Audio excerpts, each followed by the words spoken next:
我家这大胖媳妇儿现在应该是北京朝阳区所有外卖小哥的暗杀对象。自从她来到北京，应该聊疯过无数个外卖小哥。大胖媳妇儿跟我说，一个外国人在中国最难的事儿就是点外卖，点本身不是问题，现在烤冷面、半鸡架人家都会搜，问题是接外卖。我说为啥？他说因为外卖小哥会迷失、会脆弱、会崩溃，然后会给他打电话求助。但是大胖媳妇儿的汉语水平呢，自己都老丢，根本听不懂。那天有个外卖小哥给他打电话说，你家是20号楼啊？大胖媳妇说是。然后外卖小哥说，我在西新超市呢，你在哪儿呢？我在家呢，我在家呢。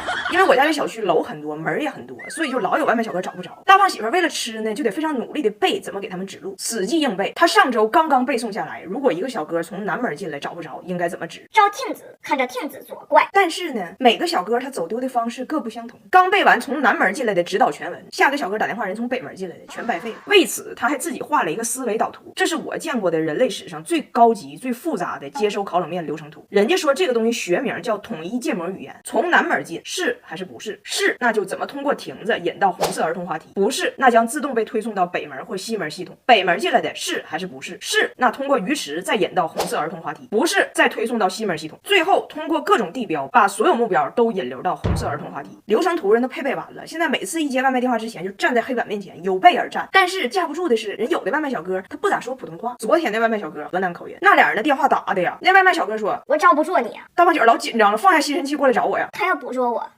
你好，小妹，我招不住你啊！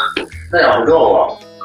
这咖啡给煮上发了，我上北了，我上北了。因为沟通不明白，小哥总急眼，大胖媳妇都不敢开门。幸亏咱家装的凯迪式 K70千里眼智能锁，有人在门口逗留，小程序会提醒预警，一键查看情况，画质超清晰。有急事还能用室内屏联系我，出入直接刷脸挥手，方便可靠。昨天又整疯了，我看他陪孩子背古诗，我非常开心，我想给他设置一个惊喜，鼓励他一下子。那鼓励他啥呢？我就给大胖媳妇点了一份半鸡架，他都不知道，突然间有个外卖电话就来了。这外卖小哥是东北的，真的要骗你都不是人。这位外卖小哥找不着路时候的沟通方式非常的魔幻呢。他是这么说的：那我在那个西新超市门口呢，我现在屁股朝北，我咋整？大胖媳妇非常懵啊！谢谢你的分享，但是 Who are you？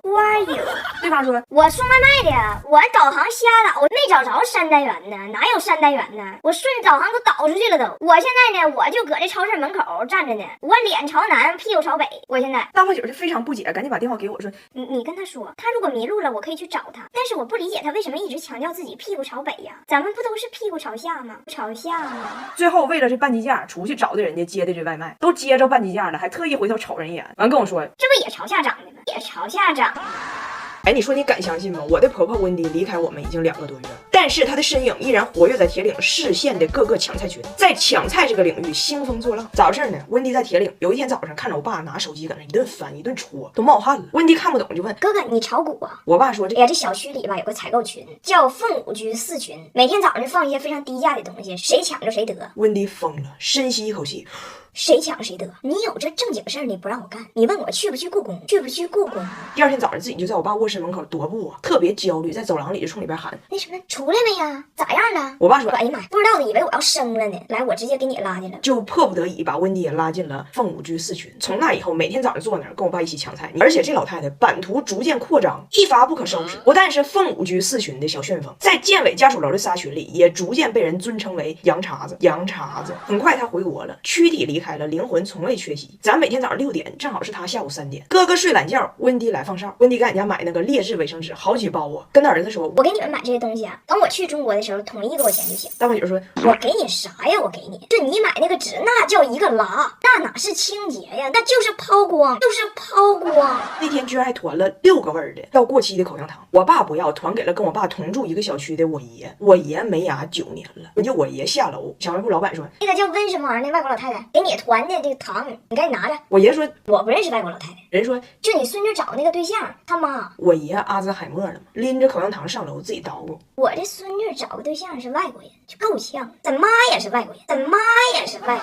整的我爸和我爷都很焦虑，天天拎着个钥匙下楼30回。我说，爸呀爷呀，你就笑纳他的热情，我给你们安我用的德诗曼 Q50 F Max 智能锁，不怕忘带钥匙，3D 人脸直接开门，刷个脸门就开了。另外还有10种开门方式，总有办法可以开。后屏幕联动门外160度广角猫眼，可以看清门外情况，智能敏锐又安全。然后温迪在抢菜群里呢，偶尔也与人发生口角。那天温迪在群里看人发了一个散养走地鸡的照片，一看，哎呀妈，太便宜了，就一顿抢。后来发现照片是鸡，卖的是蛋。他说，这就属于典型的虚假营销。人进到这个群里，第一眼看的肯定是这图，你图是鸡，卖的应该就是鸡。人对方说我图旁边还有字儿，你进群肯定得先看字儿，字儿是蛋，卖的就是蛋。白热化了。谁能想到2023年初夏的夜晚，铁岭建委家属楼还在就先有鸡还是先有蛋这个永恒问题进行着泛国际学术讨论。虽然有矛盾，但就是抢。给我爸抢那个9块9一帘的酸奶，天天抢，给老头都喝白了。我才知道乳糖不耐受这个事儿，它是可以治的。我爸现在除了温迪不耐受，啥都耐受，啥都耐受。不光是抢菜，温迪还让大胖媳妇给他取快递，很多都是跟风王二姨砍一刀买的，还有什么3块8的永久媒贴，5块9的数据线，9块9的小白鞋神器，通通寄到北京俺家来。等他下次来完，一次性全背走。幸亏是快递不包邮，要不然这个凤舞居小旋风已经完成资本原始积累。但是这快递呢，有时候被放到快递柜里，大胖媳妇上班有时候就来不及取，就容易超时，就得交保管费。目前一共7块5。温迪认为你这个7块5是因为你超时，那你赶紧交了。我老公坚决不交，跟我说你看着没？他想完成资本积累，咱们替他卖力，还得给他交保管费，这就叫资本积累的无耻压榨。2块5我都不交，这是原则问题。目前温迪还欠着他儿子7块5的保管费。这个事儿呢，最后到底是属于民事还是刑事诉讼范畴，就等温迪8月份来的时候，我们拭目以待吧。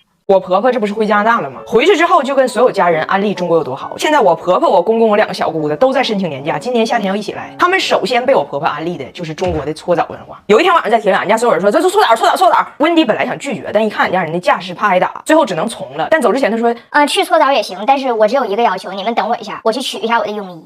我以为他逗我们玩呢，结果人家真的穿了一套连体泳衣就去搓澡去了。上了搓澡台，搓澡之后啪就打他一下。你说你洗个澡怕人看，温迪说难道不就洗澡应该怕人看吗？那我洗菜的时候也不怕你看呢。搓澡师傅把我叫过来让我翻译说，那你说像他这个情况，我是搓2面还搓4面啊？温迪说搓可见面，搓可见面。然后搓澡师傅就开始搓，一边搓一边说，你这个票啊本来是带奶搓的，但你说你穿的挺乳糖不耐受的，我也没法往你身上倒奶呀。你说那我收起来了啊。温迪噔家坐起来了，所以这个奶是给我的。搓澡师傅说对呀，那你也不能搓呀。温迪说对呀，但是我能喝呀。翟奥达过来，咱娘俩一人一袋，来给奶炫一个。翟奥达还挺感谢他奶，说谢谢奶奶给我一袋鲜奶，奶奶你是因为想让我长个儿变得如此慷慨吗？他奶说你想多了，奶只是一个巧合。如果我的门票带的是醋搓或者盐搓，我更给你；除非我带的是酒搓，那我就自己喝了。搓完澡，温迪基本就放飞自我了。之后到了洗浴中心2楼，就彻底迷上东北搓澡大套了。我说温迪，2楼这个是自助餐，你别不好意思。但是呢，反正这儿的自助餐就这水平，没啥好吃的。没想到温迪十分激动。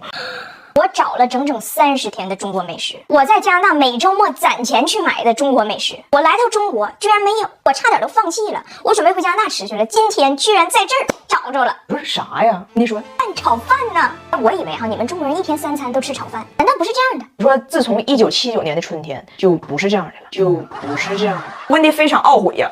刚才楼下袋装奶喝顶了，早知道有这么好的菜，我喝那3块5那玩意儿干啥呢？翟奥达说奶呀，那个奶和这个饭指不定谁便宜呢。然后在自助餐区，温迪展现了自己作为奶奶虽然爱孩子，但坚决不溺爱。这自助餐区它有冰激凌，但是它收费。温迪想来想去，给自己买了一个，被拿铁要走了，温迪就又买了一个。然后拿铁这个自己吃一半的，看奶奶有新冰激凌了，又去管奶奶要新的，上来就要啃。温迪拿铁张穆赫兰，你已经2岁了，你应该学会为自己的行为负责，但是啃老这一套跟我绝对不好使，不信你问你爸去。拿铁气的表示非常不服，要赶紧长大好跟他奶抢。我说那就没办法了，你想靠爱绑架你奶不太可能，想决斗你只能长高点。春天都到了，我们领拿铁翟奥达出来玩，晒晒太阳动一动，抓住黄金期长一长。主要是下一次奶奶姑姑们大部队都来了，他俩不高点都抢不着冰激凌。迪小刚上线了一个亲子飞盘游戏，运动成长飞起来挑战，你们也快加入吧！不光动得多，还得吃得好，回家都吃点有营养的，再来点迪小小黄条 K2 钙，独立包装更卫生，进口钙大品牌，值得信赖。现在加拿大那边一家人都很激动，都要来铁岭整大套。我当时一听脑袋嗡家一下，哎呀妈，这老多人！但是大胖媳妇的回答非常明确，你们来也行，但是家里不够住，你们得在附近找酒店，大概一晚上一个屋500，你们做好预算。我公公一算，这开销也太大了。温迪邪魅一笑，老公，我跟你说那个炒饭天堂带包宿，搓完可以睡68一晚上，还给牛奶，而且炒饭随便吃。她老公说，谁跟你一样人？谁爱吃你那便宜玩意儿？人家我爱吃炒面，爱吃炒面。